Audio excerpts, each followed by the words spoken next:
Hello, hello everyone. This is Grandmaster Arturs Neiksans. I'm back with my Friday's bootcamp. Welcome to everybody who is here with the first minutes. Hi, Ziv, everybody else, and those couple of new follows I missed in the first minutes. Very happy that you have joined my channel. That you appreciate it. Yeah. This will be English version bootcamp, and I'm going to talk about how to create outposts and how to use them. So that is going to be today's topic, and actually today is sort of quite a special day because this marks as 20th bootcamp I've ever done. So I'm quite excited about it, and I still remember when I created this new show, I wasn't sure how long it's gonna proceed. So here we are. This is the 20th edition, and we're just rock and rolling forward. Right. So what is an outpost? Right. Perhaps before we move on, let me try to explain what is an outpost. So an outpost is a square where you can position ideally one of your light squares, but sometimes also one of the heavy squares. King. Nah, I don't think you can position a king in the outpost. Never heard of it. But theoretically, it's possible. And from this outpost, this piece is invincible. So imagine yourself, you're playing a shooter game, and there's like a sniper's tower, right? And in the sniper's tower, there's a sniper sniping all around, all of the surroundings, and nobody can touch him. And essentially, this is the same in chess, in the game of chess. In an outpost, this piece feels like a sniper, and none of the minions, most notably the pawns, can get rid of the sniper. So that's the outpost, in theory at least. All right, let me show you some examples, and I'll explain in detail. Hi, Alberto. Just a second. All right, so yeah, so okay, I think I'll just fast forward this game from the Kasparov's knight. No, I'm afraid I won't have the example of Kasparov's knight. I think you're referring to the very famous joke by Kasparov that, how was it? The worst bishop is always best as the best knight. Was it something like that, right? Right. So what is an outpost again? So here and here. This is, I mean, the game is irrelevant. It's completely irrelevant. This is my game against the Belarusian Grandmaster Andrei Kovalev, very experienced chess player and a coach. And I played this game against Kovalev with white. And what is an outpost? So here on d4 we have an outpost. So that's it. That's the outpost. That's the sniper's tower I was mentioning you about. So I could position the bishop here. For example, let's make a couple of more moves. Bishop d6, bishop d4. So that's it. There you go. So that's an outpost. And from this central square, I mean, it's not always a central square, but ideally it's a central square. One of your pieces is pretty much dominating half of the board. Hi, McClum. How are you doing? And why it's so important to organize an outpost? Because, I mean, you can inflict quite a lot of damage. I mean, imagine yourself in the battlefield. I mean, you have a sniper above you who is sniping the enemies, right? I mean, he's invincible. So the same is with the bishop on d4. It's an invincible bishop. It is creating some problems on g7, creating some problems at the queen side.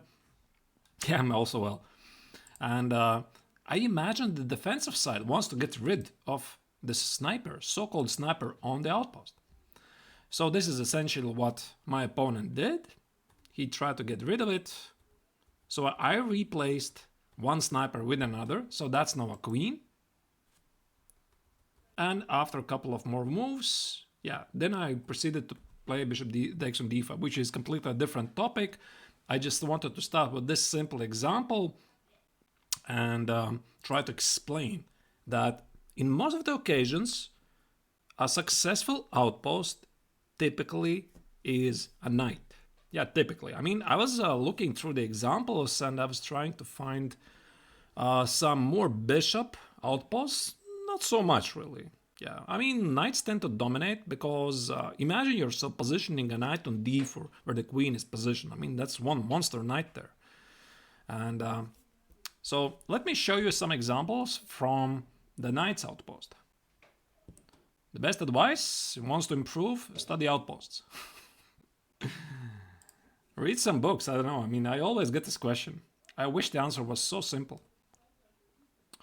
All right. So, okay. So the next one is...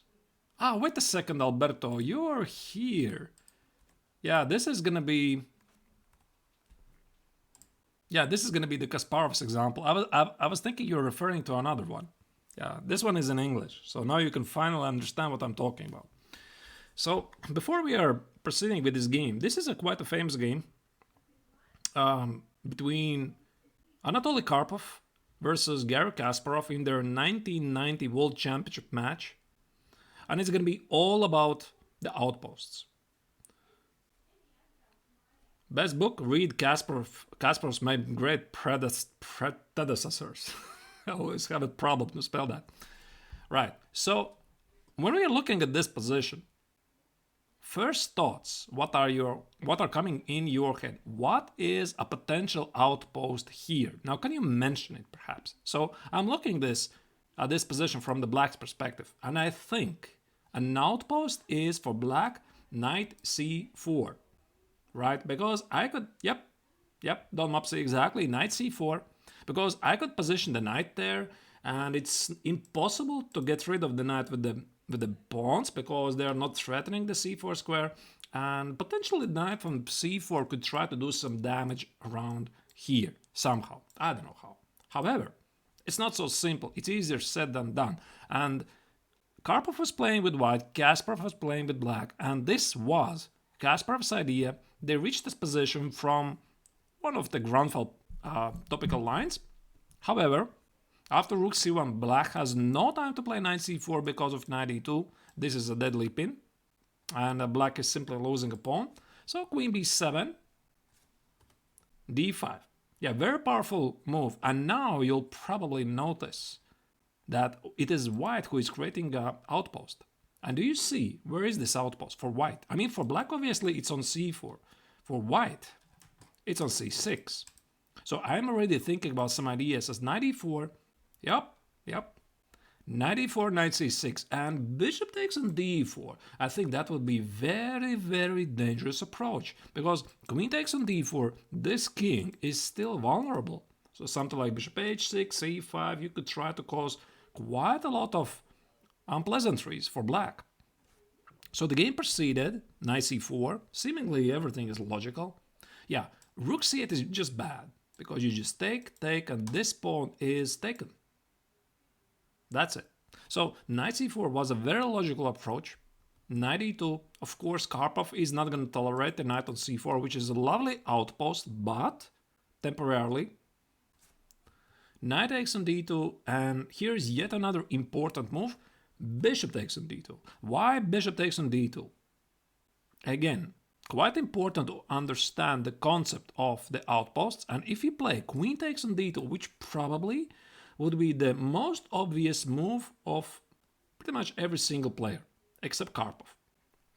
Black would have played b4 and still create another outpost on c3. So bishop on c3 would threaten to close the c file, and, of course, black is threatening to create a passed pawn. So bishop takes on d2 takes care of this problem. Oh, Leon, hi, hello there. Not sure if I can really grant your wish to castle opposite, because I'm now teaching something. Yeah, I would love to, of course, but I mean, this is a teaching session. Yeah, I see. Okay, thank you. So rook c8, and seemingly, seemingly black has solved all of his problems. But if we remember what was Karpov's idea here, and the idea was to take care of the c6 square,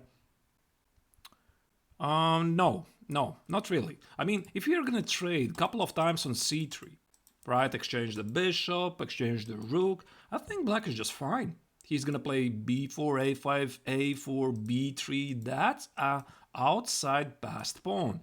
And typically for ground-fault structures, the closer becomes the pawn endgame, the more favorable it is for black, because black has this unique possibility to create outside passed pawn. Yeah. Normally you would prefer black here, I completely agree, but there is one major difference in this position. Sometimes we can solve positional issues by tactical motives, and that is rook c6. And this rook c6 changes everything, literally everything. I mean, of course, ideally, what would be thinking about something like e5, d6? So if you would remove, for example, we are let's say, trading the rooks, we're trading the bishops, somehow the queens get swapped, and we are playing a pawn endgame. Let's say we are going to create a pawn here, black is going to create a passed pawn here, and most likely we will lose the pawn endgame because we'll be forced to take care of this pawn, while black will take the pawn on d5 and march very quickly to target these pawns. Yeah, so I mean, that was in theory, I should have explained it before, but this is a very cute refutation of black's idea. And obviously rook takes on c6, queen c6, queen d8 leads to a very lovely checkmate. And there's no queen c1, right? Because you just take it. Oh, sorry, you have wrong arrow, but you get the idea. So rook c6, white is threatening to play bishop e5. I'm sorry, queen c2. So bishop e5 was played. Now Karpov found yet another fantastic resource, bishop c3, and again, black cannot take because the bishop is under attack. Take, I'm sorry, yeah, he did not take, I thought he took because he took it later.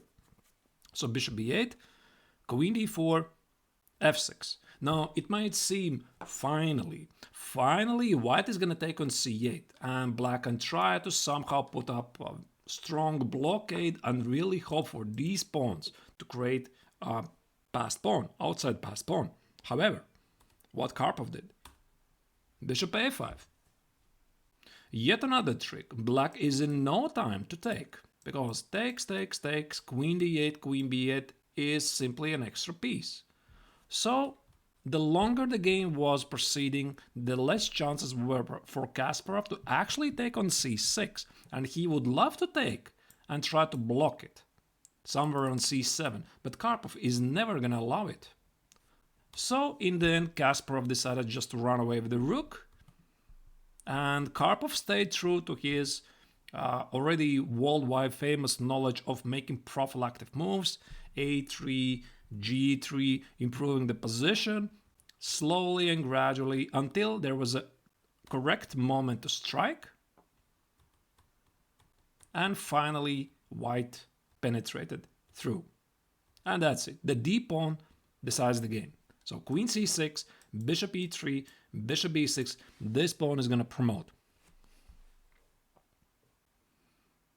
Yeah, I agree, Leon. Totally agree. I mean, actually, one of, in terms of the dynamic matches, I really loved Kramnik against Topalov. I still remember the match. I mean, of course, there was a little scandal, but I mean, the games, they were so dynamic. Yeah, when a positional player faces a tactician. That's nicely spotted. So again, the topic was an outpost. So did you notice a couple of outposts here? So outpost number 1, which never really worked for black, was the c4 square. So white easily get rid of it. The second outpost was the square on c6. Yeah, I think we missed actually here. Yeah, I think I explained it. Queen d2, b4 was a hidden outpost which never really materialized. Yep, c4, c3, and c6. Everything on the c file. All right, let me show you more examples. And this is going to be quite a simple game, actually. It's one of my favorite topics. I mean, I never really realized until I checked my own games. I have so many good games about the knight outpost, apparently. Almost none about the bishop outpost. Apparently I'm some kind of hidden expert when it comes to the outposts and knights which are manning them. So this is my game against,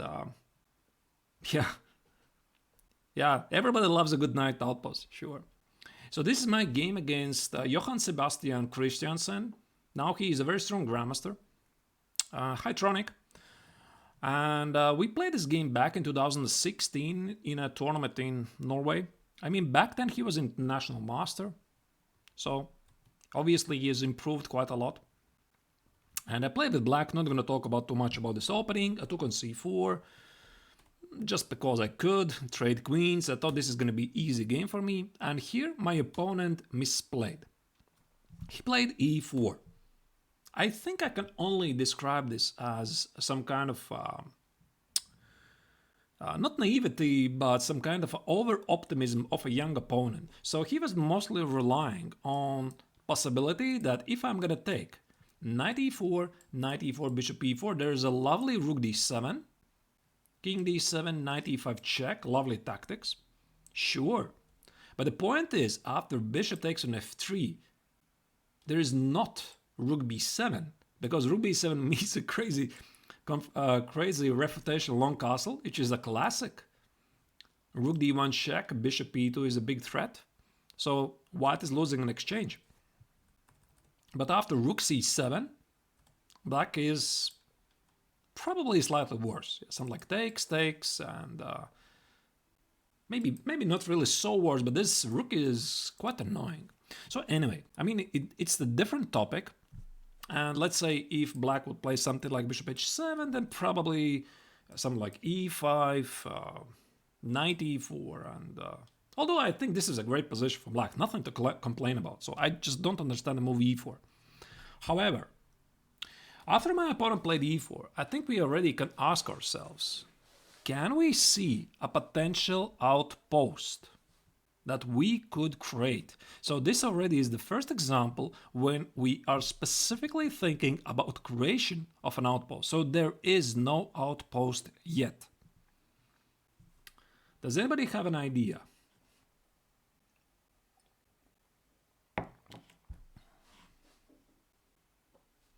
You can just write a square. What do you think? Of course, yep, Dion. d4, yeah, Pirts alert, yeah. You're absolutely right. So, bishop g4. We are gonna take, yep, NXZ exactly, d4. And why is that? We are gonna eliminate this knight. We are gonna play e5, bishop c5, potentially maybe knight f8, knight e6, knight e4, and this is ours. This is ours. So the opponent made one more mistake. He played h3. I don't think he was, he had enough time to do it. So e5, easy move. Although I think maybe bishop on c5 was playable. Maybe, I don't know. So e5. And I think when we have reached an outpost position, one of my favorite topics is I usually try to encourage everyone to think about your dream position. About SCC? When does it start? Like in 1 hour, right? I don't know, maybe. Maybe. Yeah, there's always the SCC. I'm doing some qualitative stuff. Yeah, it's like in 45 minutes, and there's always something happening in the background. Yeah, perhaps. perhaps. Hello, Steven. Hello. Oh, Watchful Prism. Hello there. Why not bishop c5? That's a very... why not c5? No, I mean, Speeches Championship obviously is fun. So it's going to be Magnus against... Listen, maybe I could do it, but then I have to slightly accelerate my plan. I didn't intend to, but I mean, we could do it. Okay. Right, so why not c5? Yeah, the idea would be the same. But we are fighting for the d4 square, but it's going to be much more difficult for our bishop to be... I don't know, maybe somehow we can manage it to get to bishop d6, bishop e5, but after e5, now this is the major difference. We are opening this bishop, and that's not a good idea. Yeah, I also don't like, but I just explained the idea. So c5 is a logical question. I mean, if we would somehow magically get, let's say, c5, that's another outpost. So we are playing knight e5. Let's imagine we are given a move, some random move is made here. That's a potentially second outpost. And I could try to strengthen this knight by playing g5 and make sure that f4 never happens. So this is, of course, the bishop on f3 is under attack, the pawn on c4 is under attack, but all of that is not important. What is important? Now you see, this is a super nice square, and e5 is such a lovely outpost. And in general, the best outposts are either in the center or closer to your opponent's rank. If I could get the same on d3, it's fantastic. Yeah, I mean, that would be fantastic. By strengthened by the pawn, position the knight on c3, and presumably no piece can challenge it, go for it. But there's always something, and after c5, we also have to take care of our opponent's ideas, and here specifically, there's either knight b5 or e5. Yeah, Lali mentioned in the chat. Yeah, that would be fantastic. But unfortunately, white has e5 or knight b5, so we cannot do it. The reason why I didn't play bishop c5, I mean, the same idea, essentially. Black could play e5 next move. I sort of don't like the move knight a4, so I don't know if I'll have the time to play e5 now, because I don't want to give away this bishop so easily. Why I played e5? Because let's say here after knight a4, knight c5, takes. I think I started to explain the idea, but I sort of lost my idea. I always try to encourage everyone to imagine your dream position. So my dream position here is I want to trade dark square bishops, and I want to rearrange this knight from f6, something like knight e7, knight c5, or knight f8, knight e6, exactly, yeah, to d4. So that's my idea, that's my grandiose idea, to reroute this knight to d4, and again, never allow this bishop to trade something like bishop g4, bishop e6. I'm playing against this bishop, it's the worst piece. So if I would position the knight on d4, I would just need to create some targets, something like, I don't know, a5, a4, b5, something, I don't know. We would need to work on creating more weaknesses, which is slightly a different topic. So e5 was played, rook b1, a5, yet another nice resource. We are making sure that our opponent is not going to contest the c5 square. And actually, technically, also the c5 square is an outpost, because we could position here either the bishop or a knight, and our opponent cannot challenge the pieces. I mean, with his pawns. So something like a3 is typically met by a4, and b4 should be bad, because these are very weak pawns. And something like knight c5, I easily defend the pawn on b7, and this knight is just invincible.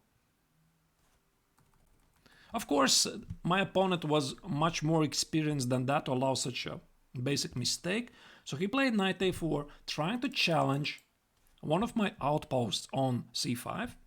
Here, actually here, if you ask the engine, I find it quite funny. The engine here thinks that the best move is b3. Yeah, this is quite a difficult move to pick up, because voluntarily white is destroying his pawn structure, but there was just no other choice. Yep, the engine says so. I was thinking something like knight d7 perhaps, but then of course white can include bishop g4, which I would like to try to avoid, to allow this bishop to be traded. So white played knight c5, here. And here the interesting moment is, I decided it's not a big deal. I can allow b4 to happen. I mean, I could have played a4, I could have. But I sort of figured I don't mind to open the b file, because the outpost on c5 no longer is that important. I care more about the square on d4. So I just played bishop d4, b4, takes. Thank you for activating my rook. Rook a2 immediately. Rook d2, takes. And again, quite an important point. You are not obliged to castle. just because you can. And this is one of the most common mistakes of many club level players, because they're taught, I mean, you have to castle. Yeah, king d7, king c. I like that, Lali. Yeah, exactly. So king d7. I think that you have to understand the core idea why we are making a castle. It's just so that we secure our king's safety and we connect the rooks. That's it. That's the only reason. And I've played so many games and voluntarily just skipped castling because there's just no need. I mean, what's the point, for example, here to make a short castle? And then the endgame ensues, and I'm gonna run to the center anyway, because everybody knows you have to bring the king to the center in endgame. But you would be amazed how many times I've seen this mistake happen. And it's incredible. So king d7, easy move. Rook d1, king c7, bishop f4. Now, here's a critical moment.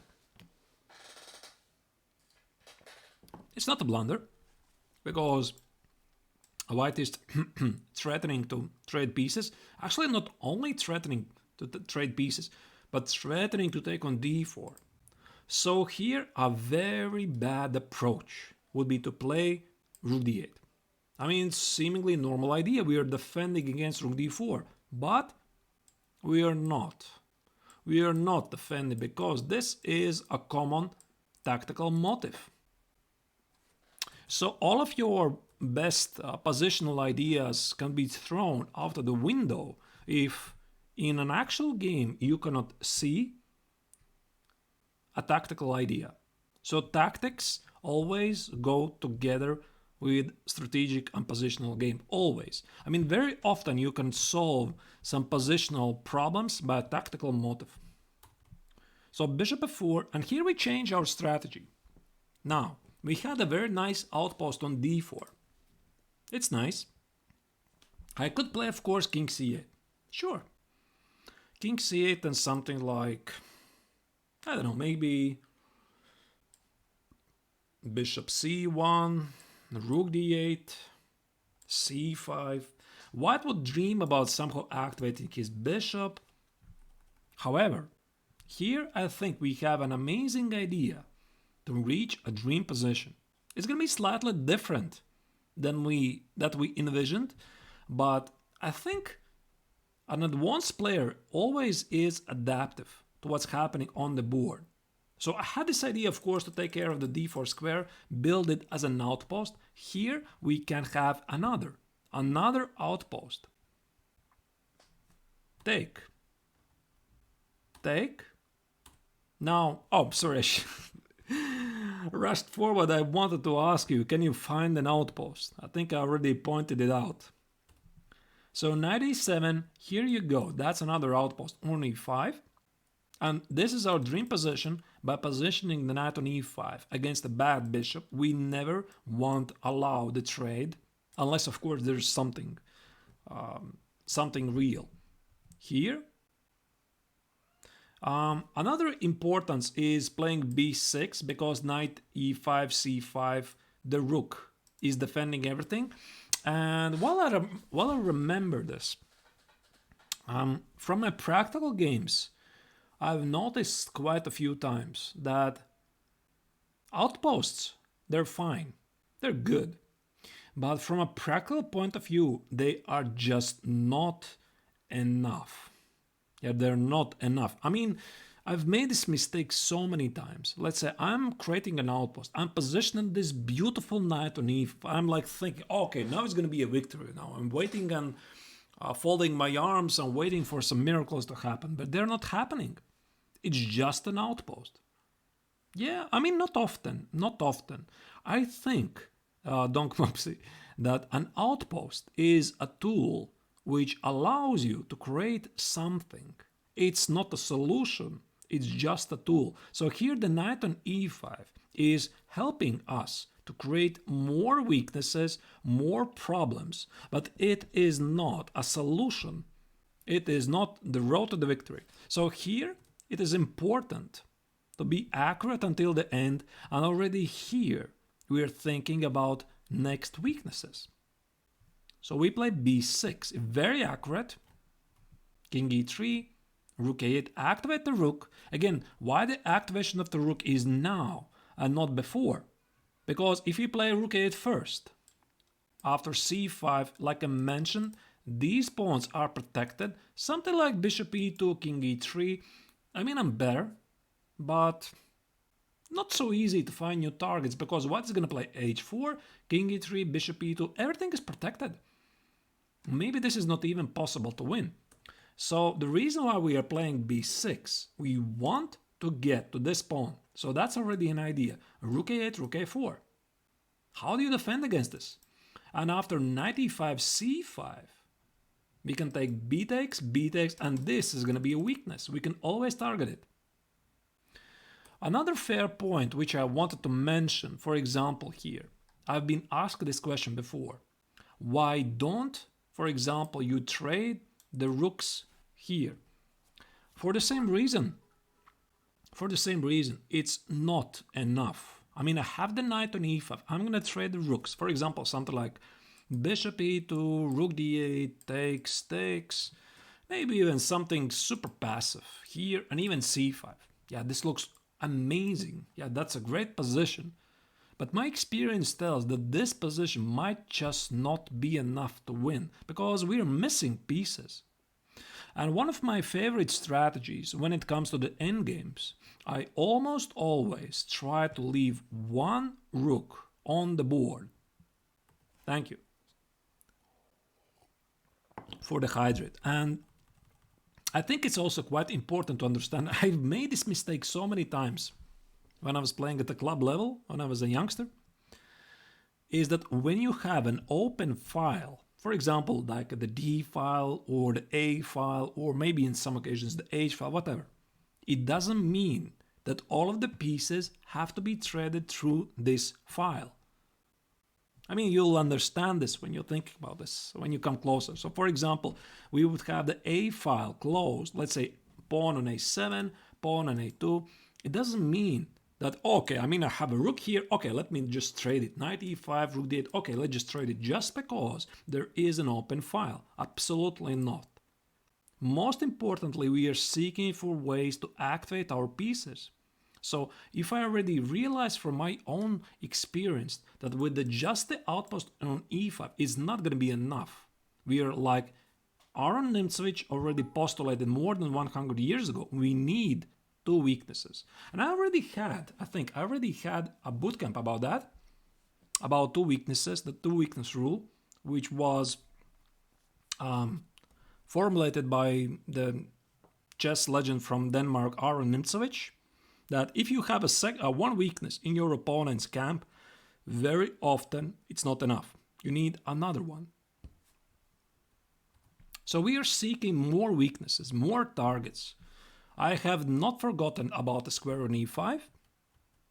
White obviously is trying to complicate the game as much as he can. Of course, king e6, knight e5, etc., etc.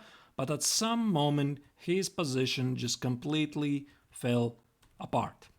And that's it. I mean, he did manage to create some problems here, but in the end, black just won the game. Right. What did I miss there? Oh my goodness, thank you, Daniel. Daniel Naroditsky is rating us. Wow, thank you, Daniel. How was your stream? I remember, Daniel, you were one of my very first raiders. I still remember that. I'm super, super grateful. So, let me try to give a big shout out. If I'll try to... Yeah, I think it works. Oh no, it didn't work. Just a second. Yeah, thank you, Daniel. Just a second. I totally didn't expect that. That's a nice surprise. So welcome, everybody. What was your name there? It's such a long name. I mean, it should be easier. Just a second. I'm in shock. Okay. Now it should be working. Yeah, thank you, Daniel, again. Yeah, I will always remember him. He was one of the very first big raiders I ever had. I started to stream, I think it was this April. And I was just talking about my stuff there, explaining some concepts. And there you go, Dana, boom, comes with 500 viewers. I remember, still remember that. I was so super grateful, still am, of course. And now this is the second time. So again, thank you, buddy, for your raid. Hope you had a great one. Occasionally, I'm watching your streams. I'm super excited. Yeah, that's probably the right word. How you're playing those hyper bullets? I mean, just insane. When you're playing 30-second bullets against the penguin, for example, yeah, I mean, I just cannot watch it. But yeah, that's amazing skill, definitely. So thank you. Yeah, totally amazed, absolutely amazed. And yeah, so what we're doing here today is I'm having a boot camp, and I'm explaining some theoretical stuff, teaching people to get better. So the Outposts, that is today's topic. I'm teaching how to use Outposts, how to create them, and telling mostly from my experience, although I have some nicer examples, not only myself. And as it happens, I really like knights on the Outposts. So, yeah, for some reason. All right, so this is my game against a Norwegian Grandmaster. Back then he was an international master, Johann Sebastian Christiansen. I just explained this idea, so now we are gonna move on to the next example. Please stay tuned. Thank you for your follows. You're the best. I really appreciate it, and I hope you're gonna enjoy the content. The outposts are not always knights pop dragon. Most often, I would say, but not always. Alrighty, let me show you the next example, which is gonna be... Alright, this is gonna be nice one. You're gonna love this. You're gonna love this. Oh, just a second, didn't copy. Alright, so this is gonna be quite a more difficult example. And so white just played c4. And again, we are already thinking about in terms of how to create an outpost.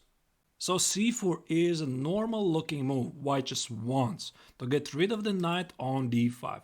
He's fighting for the space advantage. He's fighting against the pawn on d7. He has all of the kinds of nasty ideas in his mind. King outpost. Yeah, funny that you mentioned this, Weisbrot. I mean, I don't think king outpost exists, to be honest. Yeah, that's weird. I'm trying to imagine, for example, isolated queen's pawn position with a king in the outpost. Yeah, probably it's possible, but I imagine it's quite rare. yeah, king outpost, yeah. So now we're thinking about the potential knight's retreat, but it's very important first to understand which is going to be our outpost.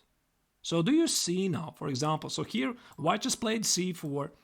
Do you see an outpost?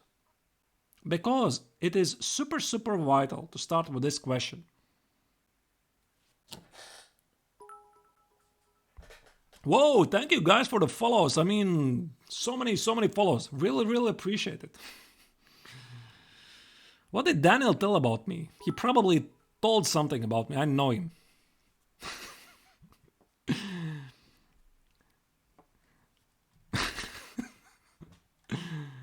Outpost is a square where you can position one of your pieces and none of the pawns can actually target it.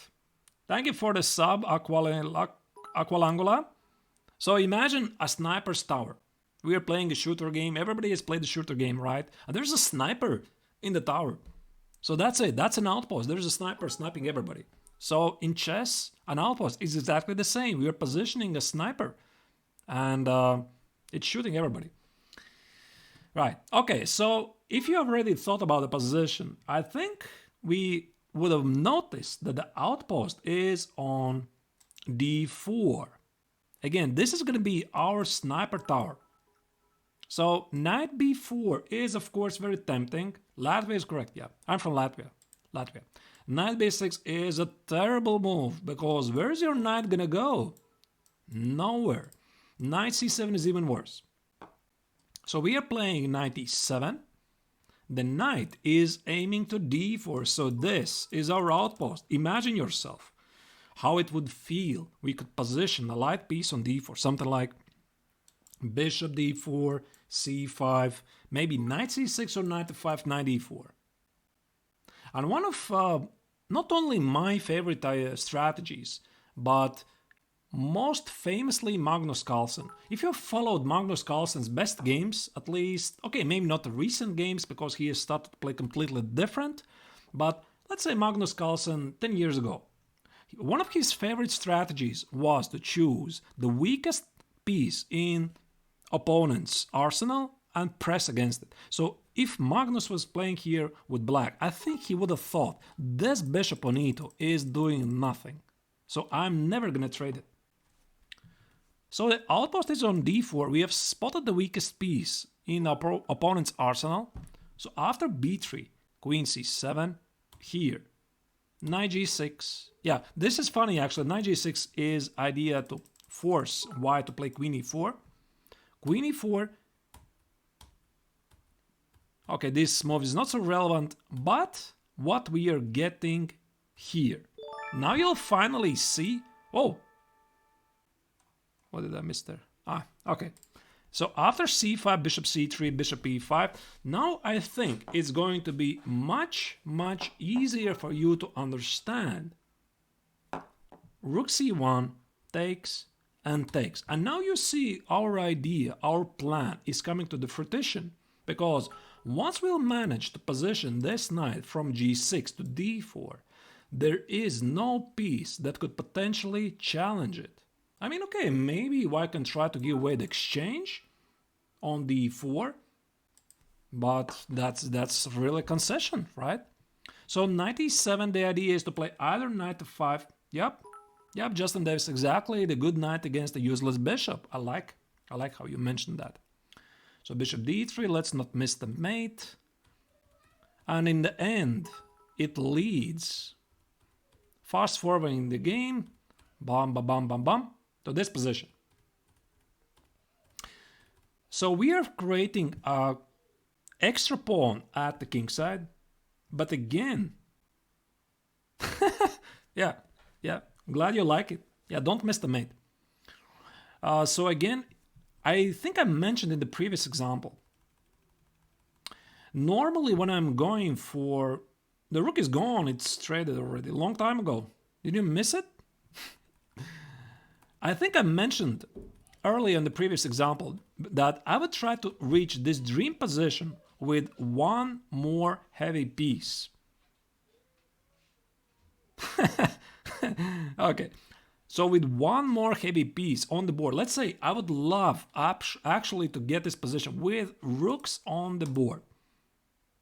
Like I explained previously, one outpost, one lovely knight very often is just not enough.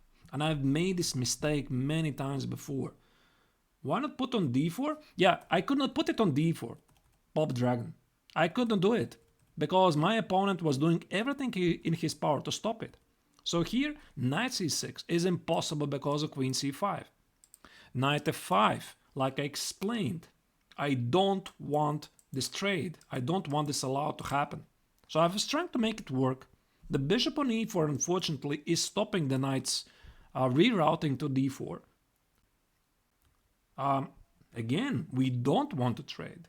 I mean, I could. I mean, knight f5, bishop f5, and e takes, but what's the point? We're losing this possibility for the knight to be invincible on d4. We are trading our potential sniper against an infantryman. Essentially, that's what it is, right? I mean, this is going to be a sniper on d4. We don't want to do that. We want to promote this guy. We don't want to trade it. So I was trying to take care of this outpost. My opponent was correctly trading all of the pieces, so I still cannot play knight c6, knight f5, trying to penetrate, and in the end, finally, he made a mistake. Yeah, rook d3. So again, like I explained before, I would love to keep one heavy piece on the board. I could not do it. So I have to trade just so that I can land with my knight to d4. And again, when I'm playing this game, I'm thinking, yeah, this is probably great. But my experience tells me, most likely it's not enough. So I'll have the knight on d4. I'll have potential extra pawn at the king side, but most likely it is not going to be enough. So I need to be patient. One of the most common mistakes that sometimes even very good players make, they tend to overestimate these positions. So for example, maybe not so careless GM would went to this position, he would say, okay, this is easily winning. No, it's not winning. Sure, you have the better knight. Sure, your 2 pawns are taking care of these 3 pawns, but it's much, much more difficult than this. So just the creation of the protected passed pawn at the king side doesn't ensure you are going to win this. And I managed to win it anyway. Yeah, somehow I managed to win it. I had a very, very tense game. My opponent was trying to make b4 work. I was relying on pushing this pawn forward. I managed to seemingly win a drawish endgame. If all of the pawns would be on white squares, would it be winning? Maybe. But then we have to go back something like here. Something like maybe f3, g4, and h3, right? So this is your idea. I don't know. Again, it's not so easy to... Okay, maybe king g5, king h4 works. But let's imagine there's no such way. For example, I play something like e5, bishop e2. It's still not so easy. It's not so easy to crash through, because once I'll advance everything forward, I need to make sure this bishop is not activated. I need to make sure I'm not missing any counterplay. Alright, but that's not the point, of course. The conversion of this outpost is not always guaranteed. You have a lovely square on d4, it's not guaranteed. But this example was how you can create an outpost. So it started right here from the opening. Actually, I won Hikaru bot in 2 minutes, but thank you, the future. No, I mean, you want to hear the story about the Hikaru bot? Yeah, it's quite funny one. I was playing last Friday, actually a week ago. I was playing in these bot battles, and I set myself a goal that I want to beat Hikaru bot the first, because I felt there are not so many grandmasters in the field, so I should be one of the favorites actually to do it. But actually I had a peek. In Hikaru's channel. I wanted to see if he is gonna do it or not, if he's gonna go for his own bot first. When I heard he's not gonna do it, I was like, yes, okay. So I started to first play against Hikaru bot, and I should have beaten him in the first 10 minutes. Yeah, Leon, I remember you were there. You were there, I remember last Friday. Yeah, we were discussing here in the chat that I'm going to take on Hikaru first. You were there, I remember. I remember you were promising to take on Noam, right? Noam was the first bot you were starting to take on. Anyway, in the morning last Friday, I was practicing with my main account against Hikaru bot, and I beat him with the second attempt very easily. Just gone. That's it. Something like in 10 minutes.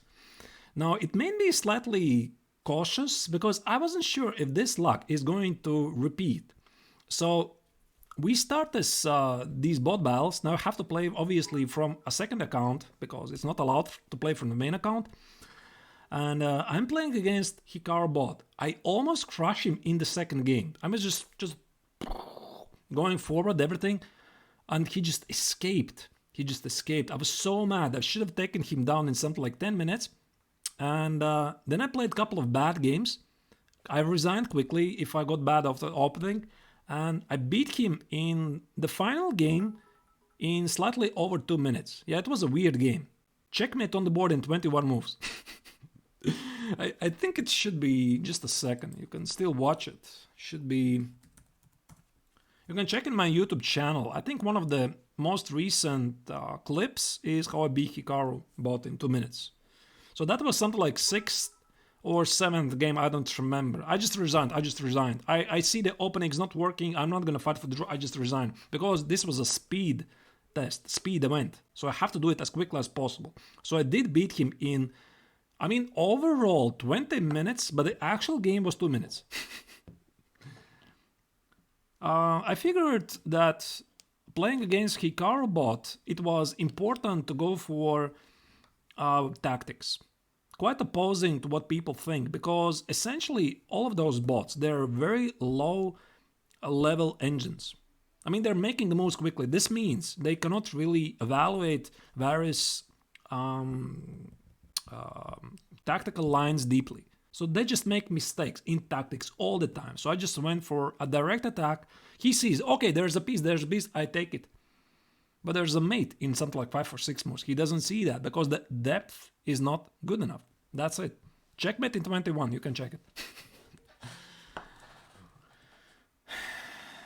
Yeah, actually, Danny's bot was much more difficult for me. And Beth's also. Beth H22, much more difficult. I think the only bot which I didn't beat was Danny. I tried a couple of attempts and so rock solid. I mean, no, wait a second. Although Danny also sacrificed. Okay, doesn't matter. Yeah. All right. Beth H22, I don't know. Yeah, maybe. I mean, to me it was much more difficult than Hikaru's bot. Okay, maybe it's just me. All right, so you saw this example.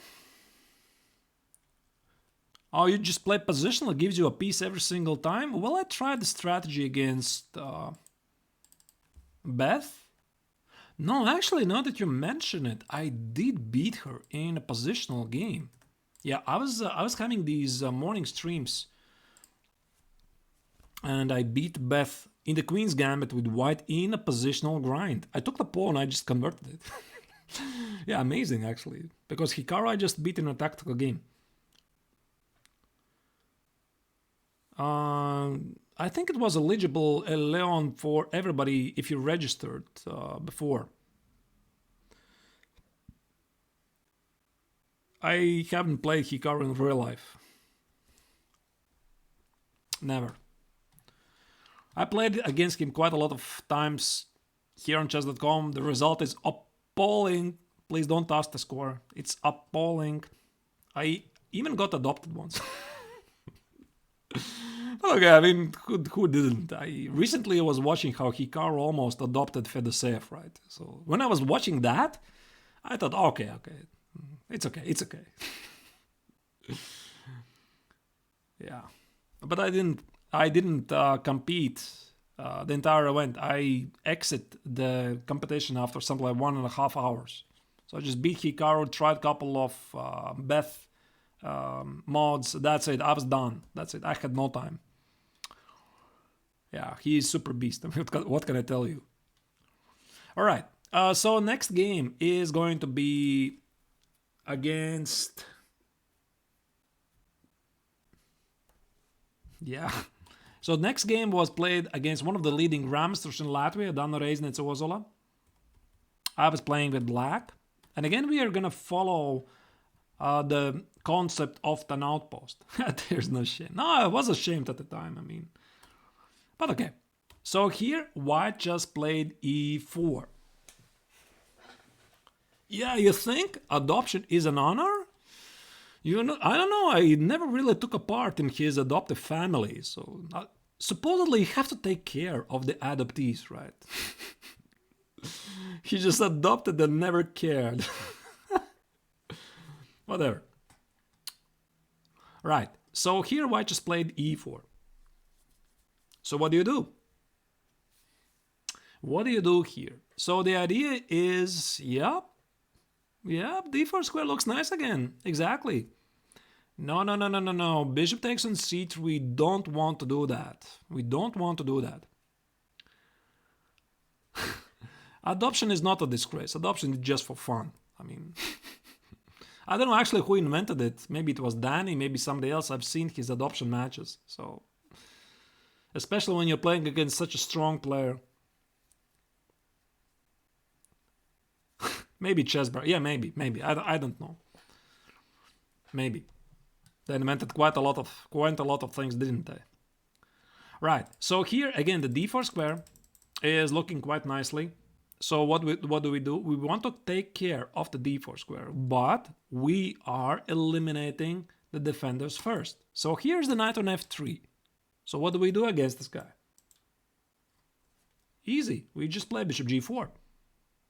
Bishop g4, h3, takes, and we are already thinking how to transfer all of the pieces. Yep, Pop Dragon, exactly.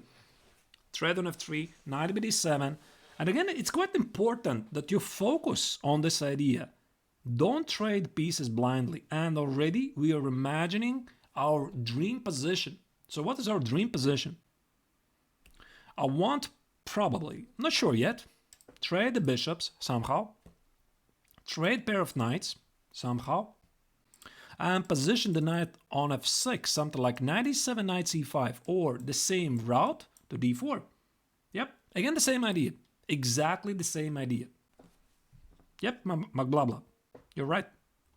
So d3, knight f8, here. We're happy to trade. Bishop takes gives no good for white because this is not really a weakness. We just opened the d file for more operations. As long as after knight e6, knight e4 should white trade on d4, just don't take with the pawn. Just don't do it. Just take with the piece. So this is a very, very nice outpost you want to use. I don't know if the d3 pawn is going to fall. Ideally, yes, but it's just a weakness. This is a weakness, this is a weakness. I mean, this is an outpost on d4. So white didn't play it. Knight e2 was played on the board. Yeah, computer often doesn't understand a lot of things, especially when on low depth. Yeah, and all of the bots are low depth engines. a3, again, we are stopping b4 from happening, so we are playing a5, here, stopping a4. Now that's another outpost on c5.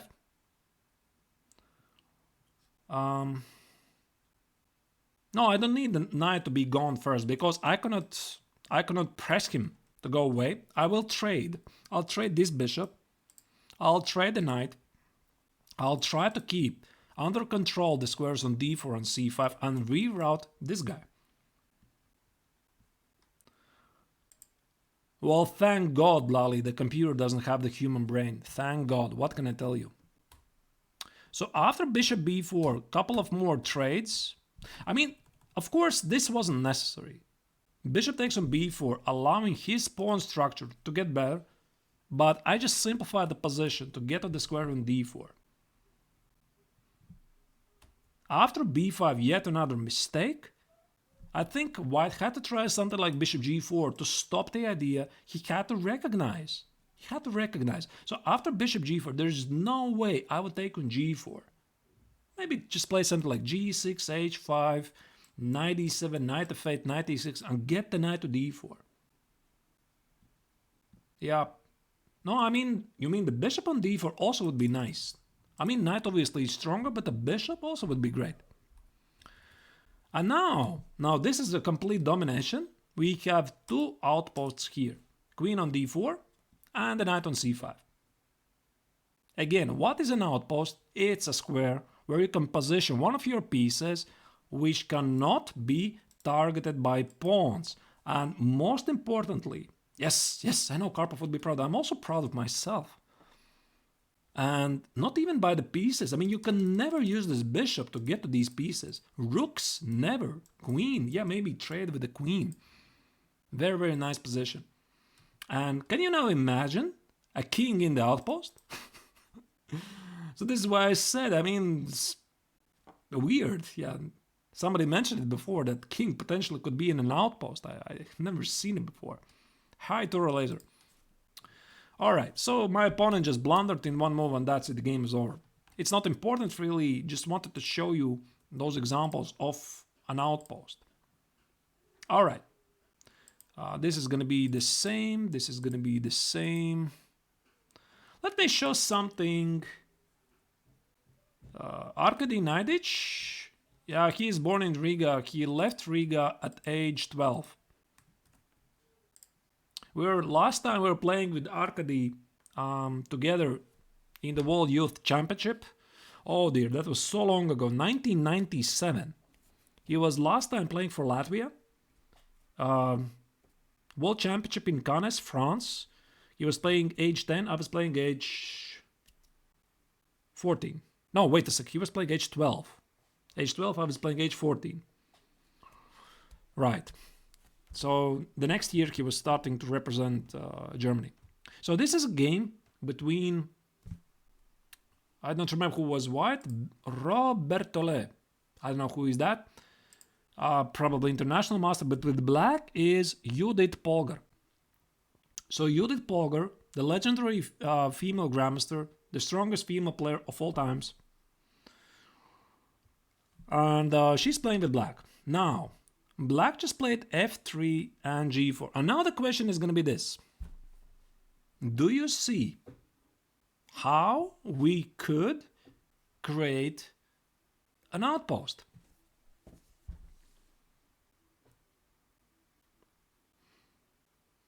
Yep, very easy. Once you spot it's d5, exactly, you just play d5. I'm sorry, b5.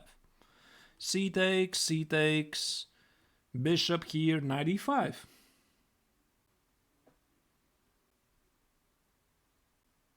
If the file is open, I'm not sure, maybe Nemtsevich is right, but I just classify an outpost as the sniper tower which is inaccessible by those infantrymen.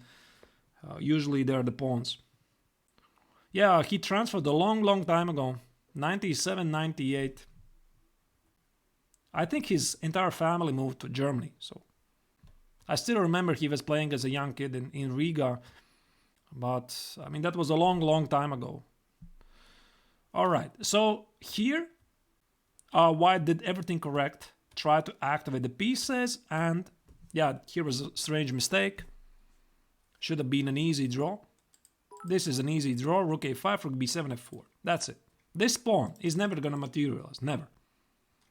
g5, king g4, king f5, king g6. There's no way the black king will ever make it here on time. Never. Never gonna happen. So despite the fact, yes, if the piece gets to outpost, its value increases. Very nicely you put it. So despite the fact that black is having this outpost, like I mentioned, very often it's not enough. And here apparently Judith Polgar didn't even have the time to do anything else. She did the best she could, she won a pawn, but still the rook endgame is drawn. But the opponent suddenly gifted the game away, played rook a5, b3, and missed a very easy tactic. Do you see the combination? Now this is a classic.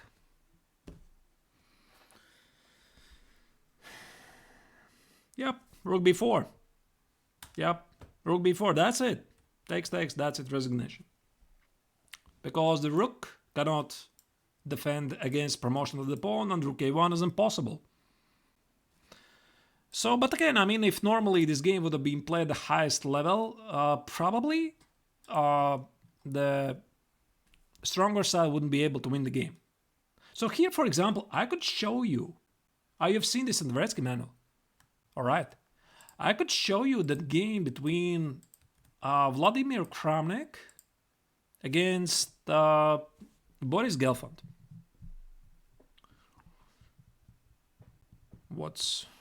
So Kramnik is playing with white, Gelfand is playing with black. Now this seems to be a normal position. So what is black trying to do here? Gelfand was playing with black, he took c takes on d4, takes. Yeah, he is trying to create an outpost on d5. Now this is already a potential outpost. If I'll manage to trade all of the pieces, this is isolated queen's pawn position, because if I'll position a light piece on d5, no, b4. Here, Gelfand changed his strategy. He played intermezzo, bishop g5, here. And now this is quite interesting actually, because if you would ask perhaps a less experienced player, do you spot the outpost here? And probably the answer will be, wait a second, it's just d5, right? No, it's not so simple. It's also the e4 square. Yep, yeah, d5, sure, legendary matrix, but also e4. And here Gelfand played f5, strengthening this e4 outpost, preparing to play knight f6, knight e5 for bishop d5, and is simply ignoring the knight on e5. Yeah, it's not easy. Yeah, nobody said it's easy. White is also doing the same. Yeah, now the e5 square is gone. So knight e3 was probably not the best move. Takes, knight f6, here, takes. And now we have a classic outpost. So the knight is on e4. I think around the time Kramnik probably started to play for the draw, he realized that the game is not going his way. Sometimes this happens. Let's imagine. I mean, every probably top level player is always playing for the win, obviously, unless you're Geary. Sorry, I had to do that. I mean, had to do this pun. And everybody is playing for the win. And at some moment, you can realize the game is just not heading your way. So, for example, I'm playing this with white. I think so. I'm not sure if this was in Kramnik's head. So I'm playing this game. I see there's this outpost on e4. So I feel there's some sort of a danger. I'm not controlling the game. So at some moment, even very good players, they just change their approach. It's like, okay, I mean, this game is not heading my way. It's going wrong. So I should do something. I should change something. Maybe it's okay. Let's just make a draw here. So otherwise, I cannot really explain this move knight e7. The knight on c6 is feeling really powerful. There was a move knight e5 as well, but I think knight e7 was playing for the draw. And this is an outpost on e4. So ideally, again, let's dream a little here. What do we want to achieve? Now, we already were following some of the previous examples, so you should recognize some of the ideas. Is somebody ready perhaps to offer the idea what you would like to do here? Ideal. Imagine your dream position. What is your dream position? D takes on take your own knight? That would be nice. Boom. Take. You mean after bishop takes on e4, d takes, e3, queen e4? Never gonna happen. Never gonna happen. Unless there's a total solar eclipse and white is gonna take on e4. This is never gonna happen. Maybe something more realistic. Yeah, but this is also probably not realistic, right, McClump? Yes, we want to conquer the c file, but most likely the rooks will be traded. Bishop b7 to try to activate it makes sense, but I really like this way of thinking that you're explaining. I want to trade the light square bishops. I mean, of course, right now, if you would ask, how do you trade the light square bishops? I don't know. How do you trade them? It's not possible right away, right? And it's clear that white is not going to take on e4. So this is our long-term plan. I mean, always it's important to have the picture in your head because, you know, I've asked this question to my students. And one of my favorite approaches is this. I approach a student, I say to him, please draw me. He said, what? Draw me, please. Draw what? No, you draw me, please. What should I draw there? So do you see? So that's exactly the point. If I'm asking you to draw something, a picture, yeah, a picture of what? I mean, what do you want me to draw? What big? What should I? Should I draw a house? Should I draw a dog? What should I draw there? And this is very often the same in chess. If you don't have a plan, if you don't have a dream position you want to achieve, I mean, I'm imagining my ideal position, my dream position. I want to somehow trade those bishops. I want to, let's say, I don't know, hide the king in the shelter so that there's no discovered checks. I mean, h6, king h7. I want to keep one heavy piece on the board. How do you know what is a dream position? I guess it comes with practice. It comes with practice. You have to realize, you have to have studied some positions and recognize, now this is a dream position. So once you'll be done with this bootcamp, I hope you'll have at least a better understanding that such an outpost on e4 is really a great thing. It will help you to achieve your desired results in your games, but just as such, it's not a solution. It's just a tool. So the knight on e4, what does it do? Is it a victory? Sure not. I mean, it's a beautiful knight, sure. But it's not enough to win. It is helping you to achieve something. So I'm starting imagining this picture in my head. I'm going to draw house. Yeah, have a picture now. I'm going to draw a house. So here I'm thinking my ideal position, my picture in my head. I'm going to draw the ideal position.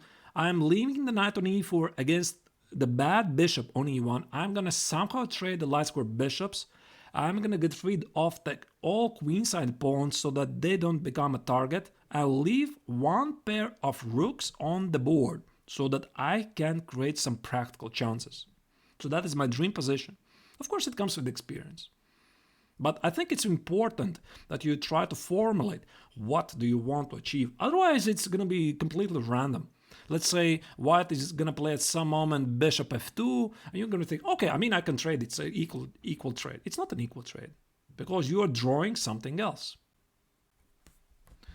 I mean, most likely it's much, much more complicated than that. Because chess is a very dynamic game. It's changing all the time. You can not always predict what your opponent is going to do. So a very good player is always adaptive. So my plan is this. I have this outpost on e4. I want to reach my dream position. And suddenly something dramatic changes. Now queen h3, no. No, queen h3 is a bad move. Knight is worth more than a bishop. I would say like this. This knight on e4 is definitely worth than the bishop on e1. Yeah, maybe it's too deep. Maybe. I was just trying to explain the concept, but maybe I just already tried to explain it at the quantum level. So at least I hope you'll get the idea. Right, so here in the game, Kramnik against Gelfand, they traded rooks. So rook c4, bishop, rook c4, look at this. Yeah, this is a lovely example. So black is offering to trade, for example, takes. My ideal position is going to be this. Let's say white is not doing anything. I can trade. Now look at this. Not too deep. That's good. So this is protected passed pawn, and this is just a poor soul. It's not even a bishop. It's a very, very bad bishop.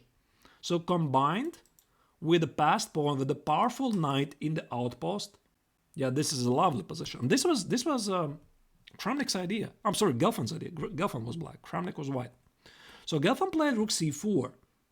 Do you think Kramnik played rook c4? Of course not. He played bishop f1. And the next move, knight a6. Yeah, it always brings joy to my heart when I see such a move. It's all about control and having great piece activity.